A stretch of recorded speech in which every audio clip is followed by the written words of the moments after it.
Modalnya itu tahun 97 itu kalau tidak salah itu 1 juta. 1 juta itu kita belikan panci 3 itu harga baru 175. Yang lainnya untuk pembelian bandeng. Kita mencoba membuat kita jual di pasar tradisional. Ternyata di pasar tradisional prospeknya bagus Mas. Jadi waktu itu sekitar 6 kali 2, 120 kilo itu habis Mas. Ikan yang kecil-kecil itu. Per minggu? Per hari. Per hari? Iya, dijual di Pasar Karangayu. Karena waktu itu ternyata Pasar Karangayu itu baru ada 4 orang yang menjual. Baru 4 orang.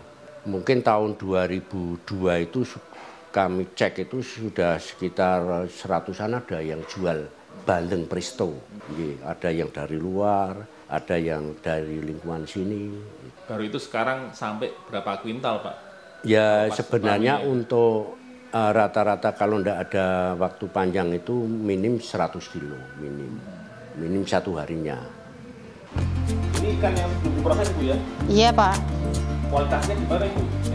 Oh iya, ini bandeng yang sudah di soter atau di ini di ses ukurannya 4 on per ekornya ya.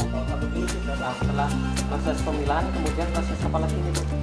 Ini proses pembelahan. Habis dari pembelahan pembersihan kotorannya itu. Kalau ini nggak pakai DCCI dulu Bu ya? Oh tidak, karena kan presto. Kalau DCCI kurang bagus hasilnya. Kalau perharinya habis berapa kilo bandeng Bu? Ya minim ya 1 kintalan. Iya. Yang diambil kotorannya apa aja itu Bu? Hati atau apa? Ya itu, apa itu hati, usus, perut. Kadang kalau yang ada telurnya gimana itu Bu? Nggak ada, kalau bandeng nggak ada telur. Oh nggak telur ya? Nggak. Bu ini memang harus dicuci dengan air mengalir Bu? Iya, kalau saya memang prosesnya kalau di tempat saya seperti itu.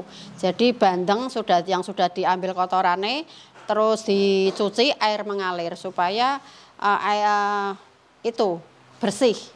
Iya. Terus tadi waktu cuci Bu ada bagian yang hitam-hitam nggak dibuang, kenapa itu? Itu omeganya. Jadi itu proteinnya banyak sekali yang di kandungannya itu yang hitam itu warnanya hitam itu.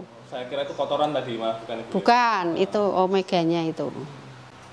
Nah kemudian setelah dicuci proses apa lagi nih Bu? Pembumbuan. Pembumbuan ya Bu? Iya. Yang hitam ini omega ini Bu ya? Iya. Baru tahu ini Bu. Kalau bumbunya sendiri apa ini Bu? Itu bumbunya. Isinya apa aja ini? Bumbunya itu ada brambang, bawang, tumbar, kunir, daun jeruk itu digiling, dihaluske. Berarti nggak pakai pewarna sama sekali Bu ya? Iya, pewarnanya kunir bubuk. Nah kemudian dipakai daun apa ini Bu? Itu pakai daun bambu supaya ndak lengket. Kalau dikasih daun bambu kan nanti matengnya supaya ndak lengket. Jadi ngangkat ambilnya gampang. Iya. Berarti memang sebelum dimasukkan itu ekornya harus digunting dulu itu? Iya, biar rapi. Biar rapi. Satu kotak ini bisa ngampung berapa ikan itu? Itu 10, biasanya 10 ikan. Iya. Saya pribadi namanya Petrus Sugianto, pemilik daripada CV Home Industry Makepeace New Istiqomah.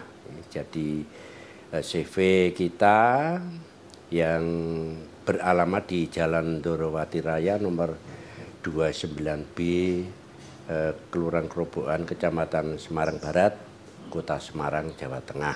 Karena latar belakang saya itu sebenarnya kan dulu dari PNS sampai sekarang kami sebagai usaha olahan bandeng termasuk juga memberikan narasumber atau memberikan pelatihan-pelatihan bagi kelompok-kelompok masyarakat atau pelajar, mahasiswa khususnya untuk pra UKM.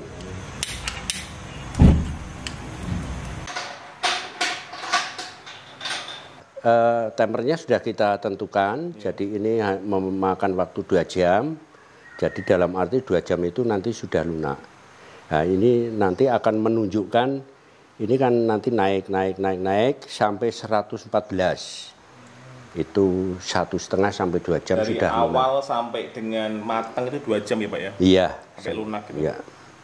Enak mana nih Pak, PNS atau kerja seperti ini?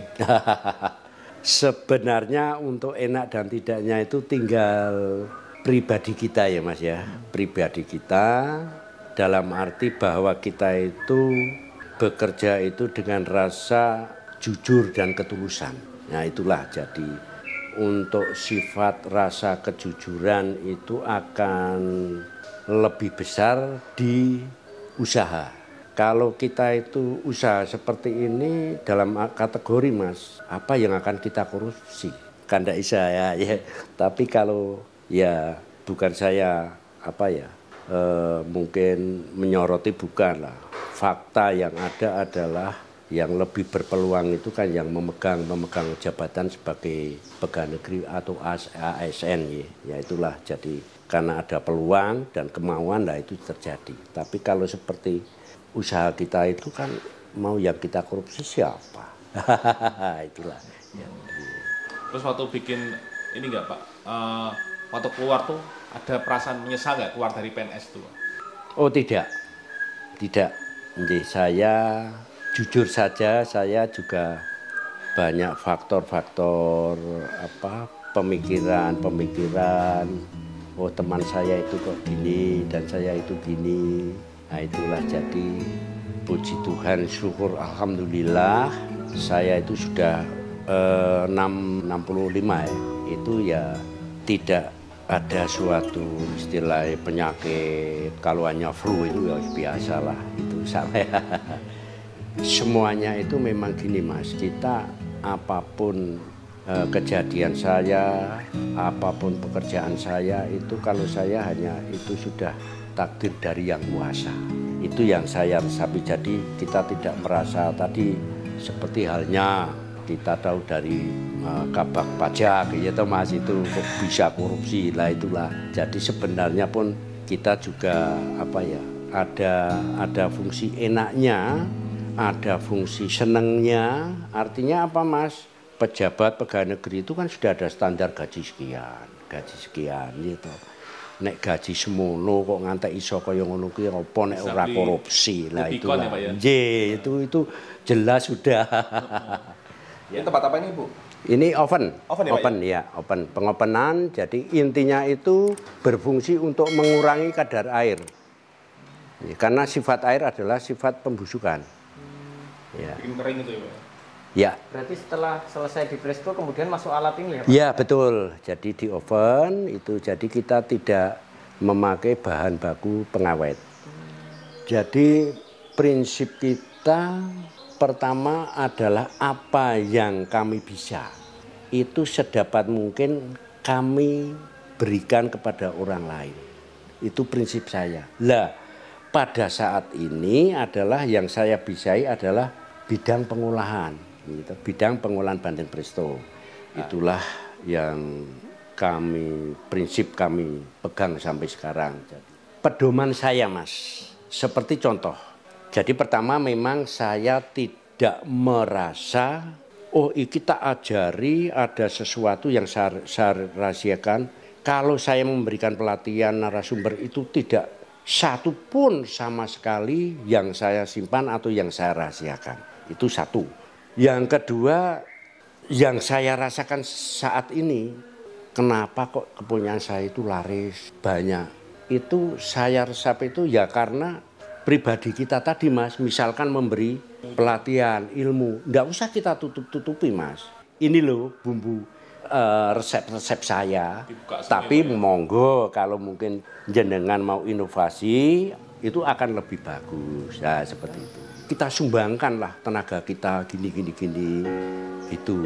Ada yang datang ke sini, Pak saya minta diajari monggo. Itu banyak dari daerah Demak mungkin malah sekarang waktu itu saya ketemu di pasar Kobong itu sudah berjalan ya Pak ya? Sudah berjalan. Harapan saya monggo apabila belum mengerti, belum bisa, saya siap untuk membantu untuk pelatihan-pelatihan dan peralatan lewat WA di 0821 34617465. Bisa langsung WA ke seluruh Nusantara. Justru bahwa ilmu tadi harus kita bagikan, ya mungkin kebanyakan atas permintaan. Itu apa? Itu artinya itu rezeki bahkan akan menambah kita. Ya Pak, terima kasih banyak. Semoga ini videonya bermanfaat ya dan tambah laris. Amin.